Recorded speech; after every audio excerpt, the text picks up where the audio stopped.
ஒரு போராட்டம், இந்த போராட்டத்தில் கலந்துக்கிட்டால் கைதாவோங்கிற நிலை வந்தால் எந்த கட்சியிலையும் இப்படி ஆயிரக்கணக்கான பேர் வரமாட்டாங்க.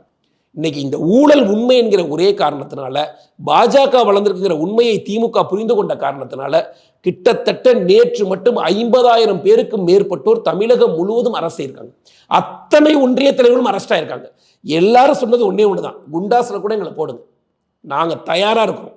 இந்த சிறைக்கோ இந்த போராட்டத்துக்கோ இதுக்கெல்லாம் பயப்படக்கூடிய கட்சியாக பாஜகவுடைய தொண்டனும் இல்லை, எங்க தலைவர் அண்ணாமலையும் இல்லை. நேற்று காலையில் 11 மணிக்கு அண்ணாமலை அவர்களை அரசு செய்தார்கள். ஒரு மாநிலத்துடைய தலைவர், பாஜக மாதிரியான ஒரு ஆளும் கட்சி, இந்தியாவில் ஆளும் கட்சியில் இருக்கக்கூடிய ஒரு மாநில தலைவருக்கு ஒரு கேபினெட் அமைச்சர்களுக்கு உண்டான ஒரு அந்தஸ்து உண்டு.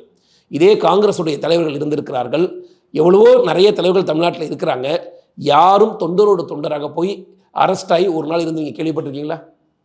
தொண்டரோட தொண்டராக போய் காலையிலிருந்து இரவு 8 மணி வரைக்கும் உட்கார்ந்துருந்தார். சாயங்காலம் ஒரு சாப்பிடக்கூட இல்லை அவர். நீங்கள் இருக்கிற தொண்டர்களுக்காகத்தான் 5 மணிக்கு மேலே அவர் போலீஸ்ல விவாதம் பண்ணது கூட, என்னையை கொண்டு போய் நீங்கள் கோர்ட்டில் ஒப்படைங்க, எனக்கு ஜட்ஜ்மெண்ட் கூட வாங்கி கொடுங்க, நான் போராட்டம் பண்ணுவேன் தான். பெண்களையும் தொண்டர்களையும் ஏன் 6 மணிக்கு மேலே அடைச்சி வச்சுருக்கீங்க? கிட்டத்தட்ட ஒரு 50-60 பெண்கள் இருக்கிறாங்க. அந்த பெண்களுக்கு தேவையான பெண் போலீஸார் அங்கே பாதுகாப்புக்கு இருக்கணும்.